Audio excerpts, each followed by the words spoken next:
ठीक है, तो हम लोग कल पढ़ रहे थे स्पेसिफिक हीट कैपेसिटी के बारे में। स्पेसिफिक हीट कैपेसिटी, ठीक है, स्पेसिफिक हीट कैपेसिटी के बारे में पढ़ रहे थे। ठीक, तो क्या पढ़े थे हम लोग कि जो स्पेसिफिक हीट कैपेसिटी होता है, ठीक, एस क्या होता है, Q by M delta T. ठीक, और यह जो स्पेसिफिक हीट कैपेसिटी होता है, this is the function of temperature one, यानी ओनली टेम्परेचर का ये फंक्शन होता है। यानी कि स्पेसिफिक हीट कैपेसिटी होता है फंक्शन जो होता है टेम्परेचर का होता है, टेम्परेचर पे डिपेंड करता है, बॉडी के टेम्परेचर पे। ठीक है, देखो जो स्पेसिफिक हीट कैपेसिटी जो हुआ, ठीक है, जो सबसे ज्यादा होता है case of hydrogen, for hydrogen के लिए जो स्पेसिफिक हीट कैपेसिटी हाइड्रोजन का होगा वो होता है 3.5 कैलोरी पर ग्राम पर डिग्री सेल्सियस। ठीक है, हाइड्रोजन के केस में इतना होता है। ठीक है, नोट में लिख लो कुछ नोट्स। ठीक है, ये मैक्सिमम होता है हाइड्रोजन के केस में। ठीक है, बाकी और फॉर एनी बॉडी और अदर बॉडी जो स्पेसिफिक हीट होगा हमेशा क्या होगा, लेस देन 1 कैलोरी पर ग्राम, 1 कैलोरी पर ग्राम पर डिग्री सेल्सियस, इससे लेस होता है। ठीक है, और जो सब मिनिमम जो होता है रेडॉन के केस में मिनिमम होता है, और रेडॉन जो स्पेसिफिक हीट ऑफ रेडॉन जो होता है वो होता है 0.022 कैलोरी पर ग्राम पर डिग्री सेल्सियस। ठीक है, ये मिनिमम होता है। ठीक है, और देखो इस दूसरी बात, ये पहला पॉइंट हो गया।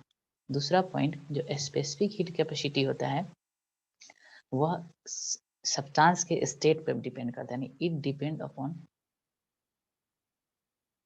Depends on state of substance या स्टेट ऑफ मैटर, स्टेट। ठीक है, उसके स्टेट पर डिपेंड करता है, डेट इज कि किस तरह का बॉडी है, सॉलिड है, लिक्विड है कि गैस है।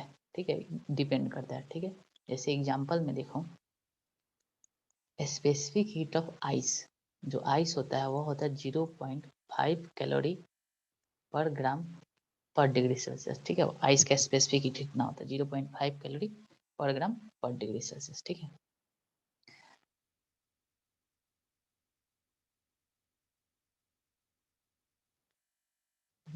स्पेसिफिक हीट ऑफ वाटर जो होता है वो होता है 1 कैलोरी पर ग्राम पर degree Celsius. Specific heat of steam जो होता है वो होता है 0.5 कैलोरी पर ग्राम पर डिग्री सेल्सियस। ठीक है, ये होता है। ठीक, और ये याद होना चाहिए। ठीक,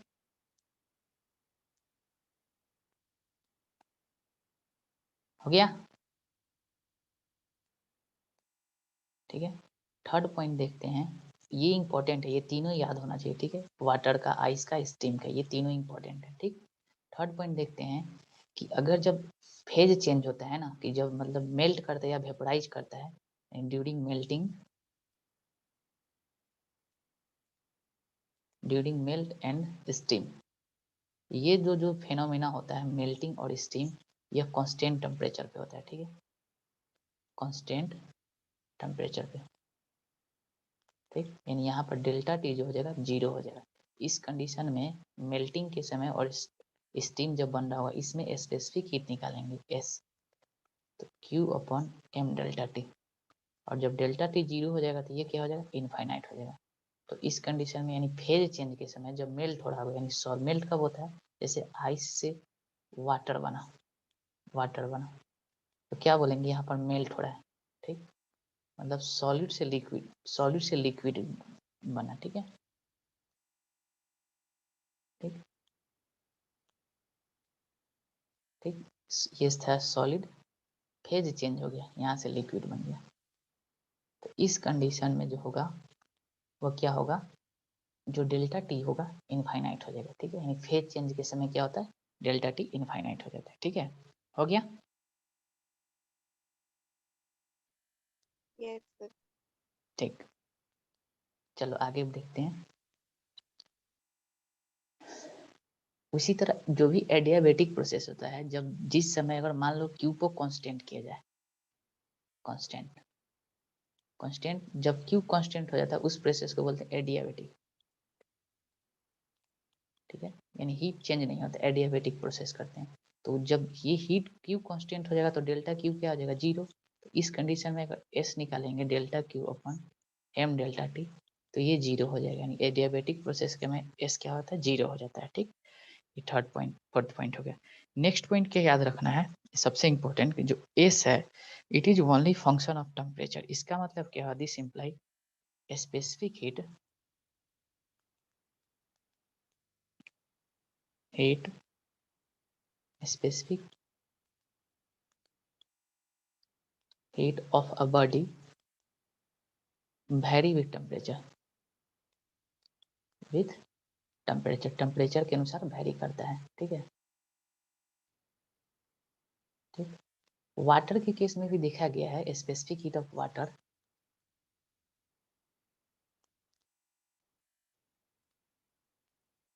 वाटर केस में क्या ऑब्जर्व किया गया है कि जो स्पेसिफिक हीट जो है, अगर इस एक्सिस पे स्पेसिफिक हीट और इस एक्सिस पे टेम्परेचर देखा गया तो कुछ इस तरह का ग्राफ है। ठीक है, ये एक्सपेरिमेंटल है। ठीक, यानी स्लाइटली वेरी करता है। ठीक है, ठीक, स्लाइट वेरिएशन शो करता है। ठीक, और यहाँ पर जो स्पेसिफिक हीट होता है वह 1 कैलोरी पर ग्राम पर डिग्री सेल्सियस होता है, और ये जो मैक्सिमम होता है वह 1.008 होता है। ठीक है, मतलब हल स्लाइट वेरिएशन आता है। ठीक है, और यह कितने डिग्री टेम्परेचर पर देखा गया, 14.5 से लेके 15.5 डिग्री टेम्परेचर पर राइज हुआ, तो इतना का वेरिएशन है। ठीक है, तो ये थोड़ा सा स्लाइट वेरिएशन होता है। ठीक है, स्पेसिफिक हीट का वाटर केस में स्पेशल है। ठीक, याद रख लेना है। ठीक है, कि 14.5 से 15.5 डिग्री टेम्परेचर का राइज होता है 1 ग्राम ऑफ वाटर का, तो उस समय जो हीट रिक्वायर्ड होता है that heat is called specific heat of water. ठीक है, वाटर का स्पेसिफिक हीट कहते हैं। ठीक है, हो गया।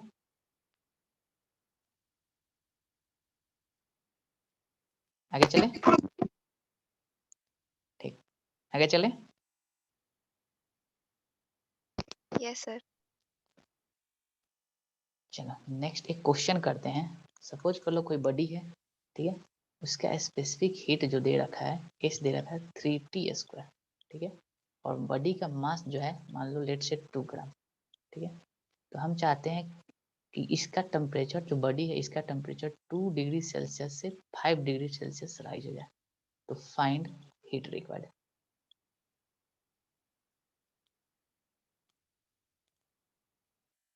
कितना इसको हीट देना पड़ेगा, यानी जो बॉडी है उसका स्पेसिफिक हीट है 3t²। ठीक है, कैलोरी पर ग्राम पर डिग्री सेल्सियस। ठीक, ये इस बार टेम्परेचर का फंक्शन है और मास है 2 ग्राम। ठीक है, तो 2 डिग्री से 5 डिग्री तक ले जाने में कितना हीट देना पड़ेगा। ठीक है, देखो सिंपल, हम लोग क्या जानते हैं, डी क्यू बराबर जो होता है M S delta T D T. ठीक है, अगर जब in case of when specific heat is the function of time, तो उस समय डी क्यू लिखेंगे। ठीक है, तो क्यू बराबर क्या होगा, दोनों तरफ इंटीग्रेशन लगा देंगे। ठीक है, तो यहाँ से एम बाहर आ जाएगा, स्पेसिफिक हीट टेम्परेचर का फंक्शन है डी टी, T1 से T2, सिंपल। तो मास कितना हो जाएगा 2, स्पेसिफिक हीट कितना है 3t² dt, 2 से 5 तक लेंगे। ठीक है, ये कितना हो जाएगा 6, 2 to 5 t² dt, यानी ये क्या आ गया 6 t³/3 2 to 5। ठीक है, इसको सॉल्व करेंगे तो क्या आ जाएगा 6 5/3 माइनस 2/3, इतना कैलोरी हीट देना पड़ेगा। ठीक है, क्यू का वैल्यू आ गया। ठीक है, तो इस तरह का क्वेश्चन पूछ सकता है। ठीक, कि जब स्पेसिफिक हीट टेम्परेचर का फंक्शन है तो जो फॉर्मूला यूज करेंगे वो ये वाला यूज करेंगे, इंटीग्रेशन वाला, सिंपल। ठीक है, हो गया।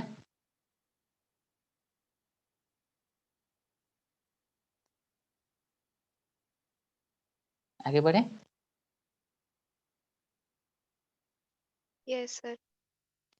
अभी क्वेश्चन करते हैं जनरल से, थर्मोमेट्री से, ठीक है। क्वेश्चन क्या है कि दो थर्मामीटर गैस यूज करते हैं, जो थर्मामीटर है, एक थर्मामीटर और बी थर्मामीटर, ठीक है। इसमें हम लोग हाइड्रोजन गैस यूज करते हैं, ठीक है।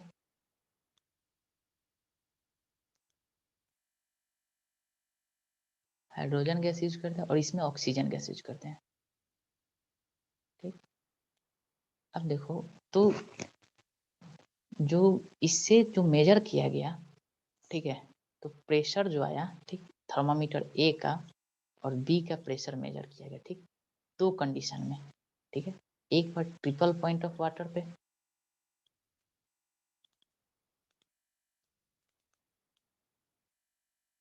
और बेसिकली हम लोग एक सल्फर का टेम्परेचर मेजर कर रहे थे, ठीक है।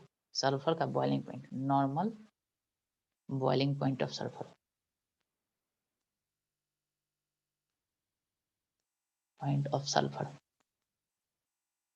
सल्फर का नॉर्मल बॉइलिंग पॉइंट मेजर कर रहे थे, ठीक। तो जब ट्रिपल पॉइंट ऑफ वाटर पर जब मेजर किया गया तो इसका जो प्रेशर था 1.250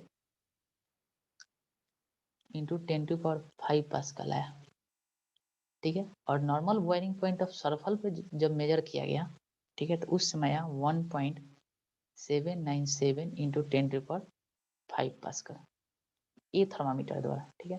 बी थर्मामीटर द्वारा जब मेजर किया गया तो उस समय जो प्रेशर था 0.200 इंटू 10⁵ पास्कल था, और बी पे आया 0.287 इंटू 10⁵ पास्कल, ठीक है, जब बी थर्मामीटर से मेजर किया गया था, ठीक है।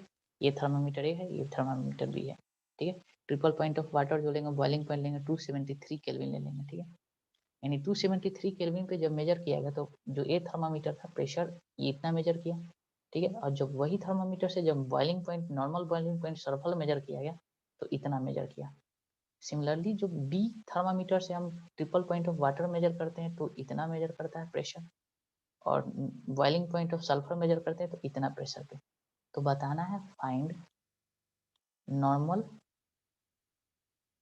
Boiling point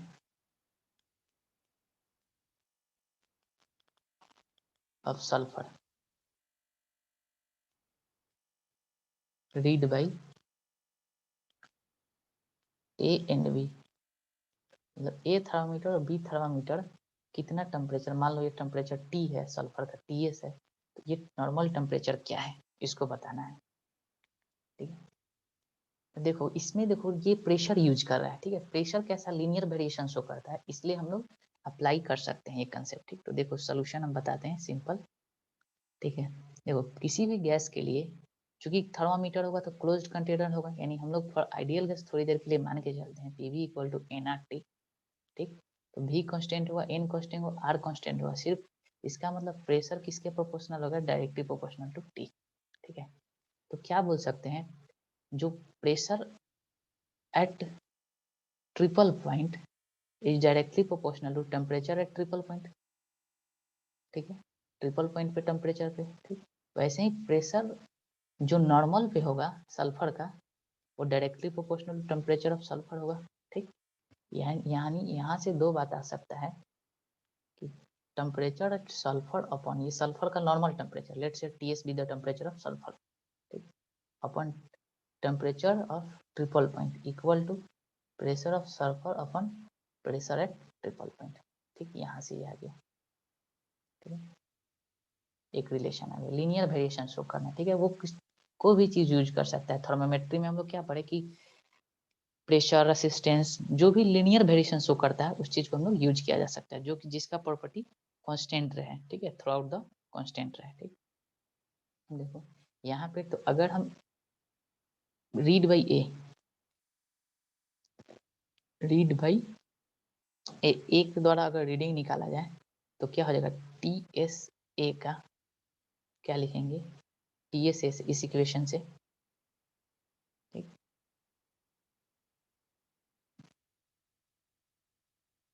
TS PS upon P triple point into temperature of triple point. इसको सॉल्व करो तो PS कितना है, ए का हम लोग कर रहे हैं, PS होगा 1.797 इंटू 10 के पावर 5 अपॉन 1.250 इंटू 10 के पावर 5 इंटू ट्रिपल पॉइंट ले लेंगे 273।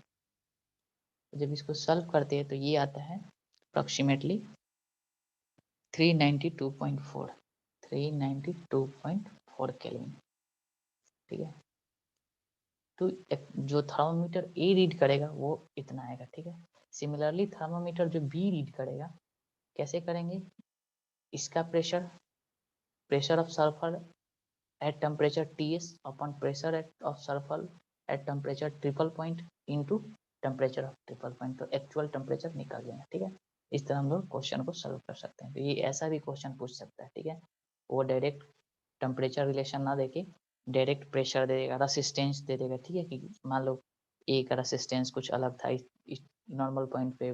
ठीक है, तो इस तरह का वेरिएशन वाला क्वेश्चन आ सकता है। ठीक है, हो गया। Yes, sir. चलो आगे करते हैं। ठीक है, अब हम लोग देखते हैं water equivalent of heat. Water equivalent of heat, ठीक है, very very important. Water equivalent, ठीक है, देखो इसका यूज के ऊपर है। देखो मान लो एक कंटेनर है, इसमें वाटर है। ठीक है, इसको हम हीट दे रहे हैं, हीट देते हैं तो क्या क्या होता है, दो बातें हो सकती है। एक तो डेल्टा टी टेम्परेचर राइज होगा, किसका, कंटेनर प्लस वाटर का, कंटेनर प्लस जो भी लिक्विड होगा लिक्विड का। ठीक, और दूसरा फेज चेंज हो सकता है, फेज चेंज। ठीक, फेज चेंज में क्या क्या, सॉलिड, लिक्विड, गैस, गैस, ये तीनों में हो जा सकता है। तो देखो यहाँ पर देखो जो टेम्परेचर राइज हो रहा है वह कंटेनर का भी हो रहा है और लिक्विड का भी हो रहा है। तो हम लोग एग्जैक्ट कैलकुलेशन नहीं कर पाएंगे कि वाटर का ये जो लिक्विड है इसके अंदर उसका टेम्परेचर कितना राइज हुआ। ठीक है, इसका हम लोग एग्जैक्ट कैलकुलेशन नहीं कर पाएंगे। ठीक, ठीक है, तो देखो इस चीज से हम लोग मतलब हम लोग क्या करते हैं कि ये जो कंटेनर है इसको हम लोग वाटर के अमाउंट के बराबर हम लोग इक्विवेलेंट करते हैं और उसी मास ऑफ वाटर को बोलते हैं वाटर इक्विवेलेंट। ठीक है, देखो कैसे, मान लो एक बॉडी है, suppose this is body, let say mass of body be mb, इसका स्पेसिफिक हीट बॉडी का sb। ठीक, और मान लो कुछ वाटर लिए, ठीक है, कुछ कंटेनर में वाटर लिए, मास of water mw, specific heat of water SW। अब क्या करते हैं, इस बॉडी में हीट देते हैं, डेल्टा की सप्लाई करते हैं, तो देखते हैं कि डेल्टा टी टेम्परेचर का राइज हुआ। सेम अमाउंट ऑफ हीट इसमें देते हैं वाटर में भी, डेल्टा क्यू। ठीक है, हीट देते रहते हैं और जब इसमें डेल्टा टी टेम्परेचर का राइज हो जाता है तो स्टॉप कर देते हैं। ठीक, तो जो ये मास ऑफ वाटर आया, ठीक है, इसमें क्या करते हैं हम लोग, ऊपर से पानी डालते रहते हैं, तब तक डालते हैं जब तक कि टेम्परेचर डेल्टा टी दोनों में सेम ना हो जाए, इसमें और इसमें सेम राइज ना हो जाए। ठीक, तो जो मास ऑफ वाटर आया यह मास कहलाता है वाटर इक्विवेलेंट। यानी ओवरऑल क्या देखा गया कि delta Q by delta T क्या है, कांस्टेंट है, सेम है दोनों के लिए। ठीक, तो हम लोग जानते हैं कि डेल्टा क्यू बराबर एम एस डेल्टा टी। इसका मतलब क्या होगा, this imply delta Q by delta T equal to M S, ये होता है, यानी एम एस कॉन्स्टेंट है। तो इस बॉडी के लिए क्या लिखेंगे, M B into S B, this is equal to mass of water into specific heat of water. तो जो वाटर इक्वलेंट होता है बेसिकली वाटर का मास होता है, तो मास ऑफ वाटर क्या हो जाएगा, M B upon S B upon S water. ठीक है, स्पेसिफिक हीट ऑफ वाटर, और यही मास कहलाता है वाटर इक्विवेलेंट ऑफ, ठीक है, ये क्या कहलाता है, वाटर इक्विवेलेंट, वाटर इक्विवेलेंट। ठीक है, ये वाटर इक्विवेलेंट, तो ये वाटर इक्विवेलेंट की यूनिट क्या हो जाएगा, केजी। ठीक है, मतलब कि अमाउंट ऑफ वाटर है बेसिकली, ठीक है, कंटेनर के बराबर का अमाउंट ऑफ वाटर, ठीक है। यानी वाटर इक्विवेलेंट क्या हो गया कि अमाउंट ऑफ वाटर कि जितना हीट इसमें बॉडी में टेम्परेचर राइज कराने के लिए चाहिए उतना सेम अमाउंट ऑफ वाटर में देंगे ताकि सेम टेम्परेचर का राइज हो, तो that amount of water is called water equivalent of the body, ठीक है, उसको वाटर इक्विवेलेंट बोलते हैं, ठीक है। हो गया? यस सर, हो गया। ठीक है, स्क्रीनशॉट ले लो सब, ठीक है, हो गया। आगे बढ़े। Yes sir. ठीक, हम देखो एक क्वेश्चन करते हैं ना।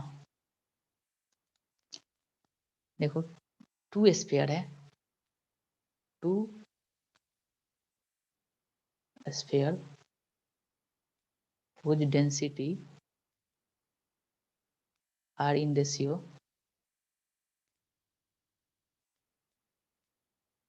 ratio 4:5, 4:5, ठीक है। दो स्फीयर है जिसका डेंसिटी 4:5 में है, ठीक। And radius R in ratio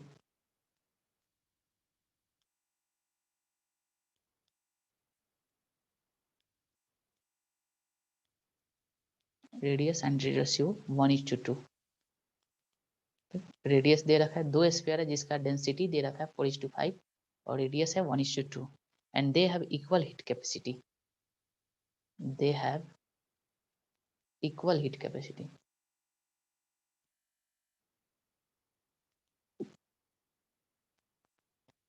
दोनों के पास क्या है? Equal heat capacity. What is the ratio of their specific heat capacity? What is the ratio of their specific heat capacity?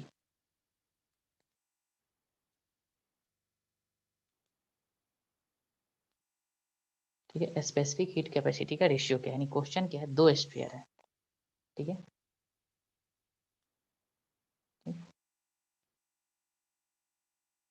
एक स्फीयर ये हो गया, एक स्फीयर ये हो गया, ठीक है, दो स्फीयर है, ठीक है, ये S1 और S2। इसका जो डेंसिटी है ρ1, इसका डेंसिटी ρ2 है, ठीक, और रेडियस है लेट्स से R1 और इसका रेडियस R2। तो क्वेश्चन में गिवन है ρ1 अपॉन ρ2 का वैल्यू दे रखा है 4:5 और R1 अपॉन R2 का वैल्यू दे रखा है 1:2। वी हैव टू फाइंड, और दूसरी बात दोनों का हीट कैपेसिटी सेम है, हीट कैपेसिटी सेम है। यहाँ देखो दोनों का हीट कैपेसिटी सेम है, यानी हीट कैपेसिटी क्या होता है? एच सेम है, ठीक है, दोनों का। तो पूछ रहा है स्पेसिफिक हीट S1 का और S2 का क्या होगा रेशियो, ठीक है, ट्राई करो।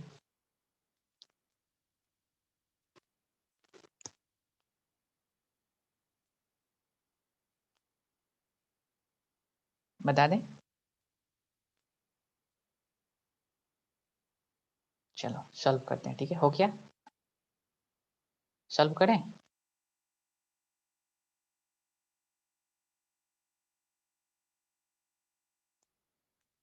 देखो देखो क्या है, स्पेसिफिक हीट सेम दे रखा है, इसका क्या मतलब हुआ? ठीक है, स्पेसिफिक हीट सेम मतलब एच सेम है, H is to M S, हम लोग पढ़ चुके हैं, यानी this is same, this is same, यानी क्या लिखेंगे? M1 S1 equal to M2 S2। और यहाँ पर हम लोग को डेंसिटी दे रखा है, डेंसिटी का रेशियो, तो स्फीयर का डेंसिटी मास क्या होता है? डेंसिटी इक्वल टू क्या होता है? Mass by volume. यहाँ से मास निकालेंगे m बराबर डेंसिटी इंटू वॉल्यूम, तो इसको क्या लिख सकते हैं?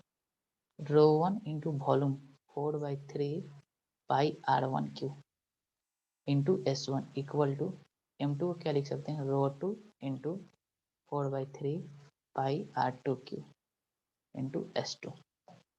यहाँ से देखो कुछ कट रहा है, 4π/3 4π/3 कट गया, ठीक।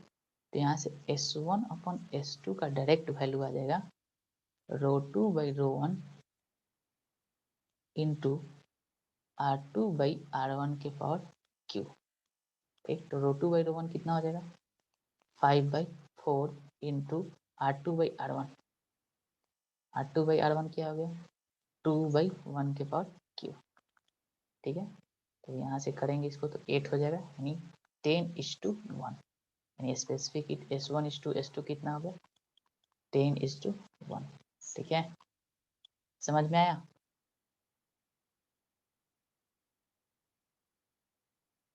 आगे बढ़े, Yes, sir. एक बार फिर से बता दें। नहीं ठीक नहीं सर। ठीक है, आगे चलें। अब चलो, अब थोड़ा सा हम लोग Yes, sir. कैलोरीमेट्री के बारे में देख लेते हैं। Calorimetry, principle of calorimetry. Principle of,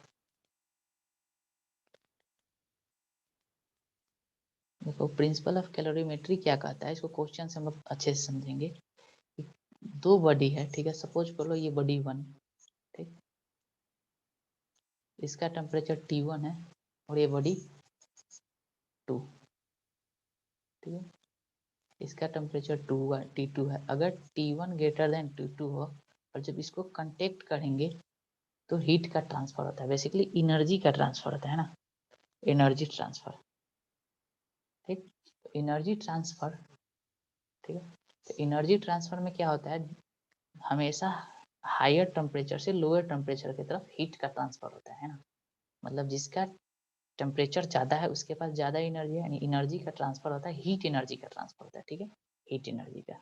ठीक, तो हम लोग क्या बोलते हैं, जितना यह बॉडी 1 हीट लॉस करेगा उतना ही बॉडी हीट गेन करेगा। तो प्रिंसिपल क्या बन गया, heat loss equal to heat gain. This is the basic principle. ठीक है, यही है प्रिंसिपल ऑफ कैलोरीमेट्री, यानी कोई बॉडी जितना हीट लॉस करेगा तो दूसरा बॉडी हीट गेन करेगा। अब देखो यहाँ से हीट मतलब डेल्टा क्यू की बात कर रहा है। डेल्टा क्यू क्या होता है, ms डेल्टा टी। ठीक है, अगर ये पॉजिटिव आया, ठीक है, अगर ये पॉजिटिव हुआ, ठीक है, इसका मतलब क्या हुआ, डेल्टा टी पॉजिटिव है। इसका मतलब क्या हो रहा है, T final greater than T initial, यानी बॉडी का टेम्परेचर राइज करेगा, बॉडी टेम्परेचर इंक्रीजेज। ठीक है, अगर delta Q ms delta T अगर निगेटिव आया, इसका मतलब क्या हुआ, डेल्टा टी निगेटिव होगा, क्योंकि मास निगेटिव होगा नहीं, स्पेसिफिक हीट निगेटिव होगा नहीं। निगेटिव होता है बहुत कम, है ना। निगेटिव स्पेसिफिक हीट का क्या मतलब होता है कि उस बॉडी से कुछ अमाउंट ऑफ हीट को विड्रॉ करना पड़ेगा, निकालना पड़ेगा, ठीक है, टेम्परेचर राइज करने के लिए। ठीक, निगेटिव स्पेसिफिक हीट का ये मतलब होता है। ठीक है, तो अगर ये स्पेसिफिक डेल्टा क्यू निगेटिव है, इसका मतलब डेल्टा टी निगेटिव होगा, इसका मतलब जो टी फाइनल होगा लेस देन टी इनिशियल होगा। इसका ये मतलब होता है बॉडी का टेम्परेचर डिक्रीज करता है। ठीक है, बॉडी का टेम्परेचर डिक्रीज करता है। ठीक है, चलो अब क्वेश्चन देखते हैं। ठीक है, अब क्वेश्चन इस पर कैसे पूछता है उस चीज को हम लोग देखते हैं। ठीक है, आगे बढ़े, ये प्रिंसिपल याद होना Yes. चाहिए, इसी को हम लोग फॉलो करेंगे। ठीक है, आगे बढ़ते हैं, क्वेश्चन डायरेक्ट। सपोज करो 10 ग्राम वाटर है एट 70 डिग्री सेल्सियस, ठीक है, plus 20 gram water at 40 degree Celsius. इस दोनों को मिक्स कर दिए तो बताना है फाइनल टेम्परेचर क्या होगा। फाइनल टेम्परेचर क्या होगा, इन दोनों को मिक्स कर दिए। ठीक है, 10 gram water at 70 degree Celsius, 20 gram water at 40 degree Celsius, इस दोनों को मिक्स कर दिए तो फाइनल टेम्परेचर क्या होगा। ठीक है, देखो हम बताते हैं। ठीक है, इसमें हम क्या करेंगे, देखो जिसका टेम्परेचर ज़्यादा है 70 डिग्री सेल्सियस, मतलब इसके पास ज़्यादा एनर्जी है, यानी यह एनर्जी लूज करेगा और एनर्जी गेन करेगा। तो जो लूज करता है तो टेम्परेचर डिक्रीज करता है। तो लेट से टेम्परेचर फाइनल टेम्परेचर टी हो गया, है ना, तो ये लूज किया, एनर्जी लॉस, तो ये गेन करेगा 40 डिग्री वाला गेन। ठीक, अब देखो ये गेन किया तो इसका टेम्परेचर बढ़ेगा, 40 से ज़्यादा हुआ, इसका मतलब यहाँ पर टी ग्रेटर देन 40 डिग्री होगा, है ना, और ये लूज कर रहा है 10 ग्राम वाटर, इसका मतलब टेम्परेचर घटेगा, यानी T लेस देन 70 डिग्री होगा। ये बात क्लियर है। अब देखो हम लोग चूंकि यहाँ पर टेम्परेचर में बात कर रहे हैं तो डेल्टा Q बराबर क्या हो जाएगा, MS डेल्टा T यूज करेंगे। और वाटर है तो यहाँ पर स्पेसिफिक हीट किसका लेंगे, वाटर का। तो स्पेसिफिक हीट वाटर क्या होता है, 1 ग्राम 1 कैलोरी 1 कैलोरी पर ग्राम पर डिग्री सेल्सियस होता है। तो क्या heat loss delta Q loss बराबर डेल्टा Q गेन, ठीक है, ये गेन करेगा, ठीक है। तो लॉस कितना करेगा, मास 10 गुने स्पेसिफिक वाट इंटू टेम्परेचर 70 से T पे आ गया 70 माइनस T, और गेन कितना करेगा, मास 20 गुने 1 इंटू फाइनल कितना होगा T माइनस 40, ठीक है। जब इसको सॉल्व करेंगे तो कितना हो जाएगा, देखो ये 70 minus T equal to 2T minus 80, तो 3T equal to 150, T equal to कितना आ गया 50 डिग्री सेल्सियस। तो जो फाइनल टेम्परेचर होगा 50 डिग्री सेल्सियस होगा। देखो यानी 50 40 से बढ़ गया, 70 से कम हो गया। तो क्वेश्चन ये पूछता है कि जो मिक्सचर होगा वो मिक्सचर का बताएं पूरा। तो मिक्सचर में क्या हो जाएगा, मिक्स कर दिए तो कितना होगा 20 और 10 30 gram water and 30 gram water at 50 degree Celsius, this is the final composition. यानी जब मिक्स करने के बाद क्या हो जाएगा, 30 gram water at 50 degree Celsius हो जाएगा, ठीक है, हो गया। Yes, sir. नेक्स्ट क्वेश्चन, ठीक है, 30 gram water at 42 degree Celsius plus 10 gram water at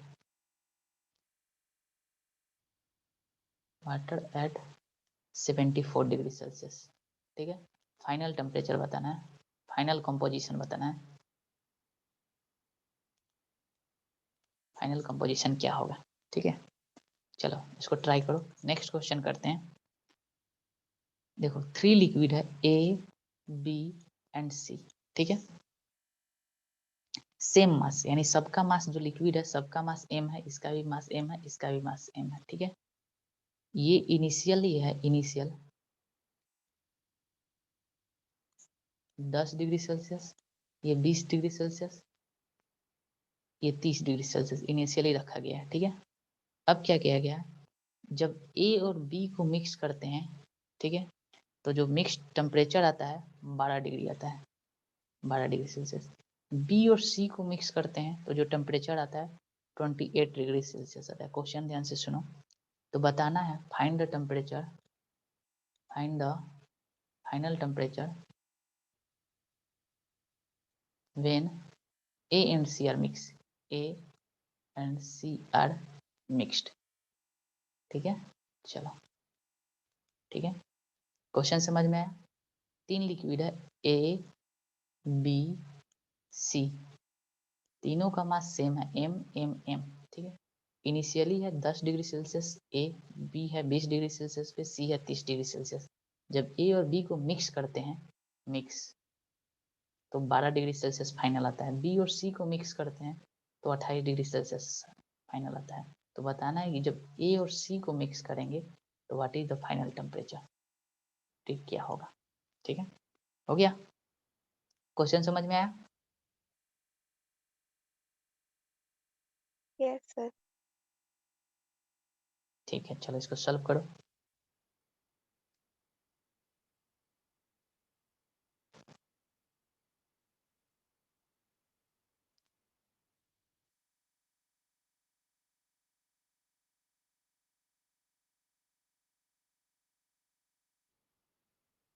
कितना आ गया आंसर, जल्दी सॉल्व करके बताओ।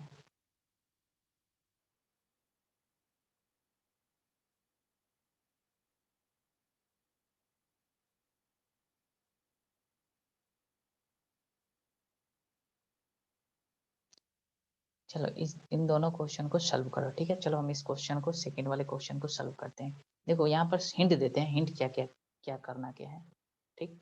इसका स्पेसिफिक हीट, चूंकि सब अलग अलग सब्सटेंस है तो स्पेसिफिक हीट मान लो SA, SB, SC, ठीक। और फार्मूला अप्लाई करो डेल्टा Q बराबर MS डेल्टा T, ठीक है, ठीक। और यहाँ से रिलेशन निकालो, SA, SB एंड SC में रिलेशन निकालेंगे, ठीक है। इन तीनों में रिलेशन फाइंड करेंगे, क्या होगा रिलेशन, ठीक। जब रिलेशन आ जाएगा तब A और C को देखो, यहाँ देख रहे हैं 10 से 12 हुआ, मतलब टेम्परेचर बढ़ा, इसका मतलब A गेन किया होगा। यहाँ से 20 से 12 हो गया, इसका मतलब B लॉस किया होगा, ठीक है, दिस लॉस, और ये गेन किया होगा, ठीक है। अब निकाल लो, क्या हो जाएगा, MSA into 12 minus 10, this must be equal to MSB into 20 minus 12। यहाँ से क्या आ गया, SA equal to 2SA equal to SB, यानी SA इक्वल टू 4SB। यहाँ से एक इक्वेशन आ गया, मतलब जब A और B को मिलाए तो, ठीक। वैसे ही B और C को मिलाएंगे तो क्या आएगा, ठीक है, देखो B और C को मिलाएंगे तो B एंड C को, तो क्या आ जाएगा, M, ये 20 से 28 हुआ, मतलब गेन किया होगा, MSB into 28 minus 20, this must be equal to MSC into 30 minus 28, ये, ठीक है, ठीक।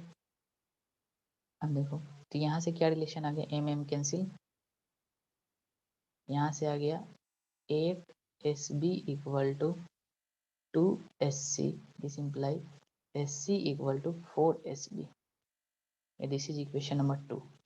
अब इक्वेशन 1 और 2 से देखो, यहाँ से क्या पता चलता है, SA इक्वल टू SC है, क्वेश्चन खत्म।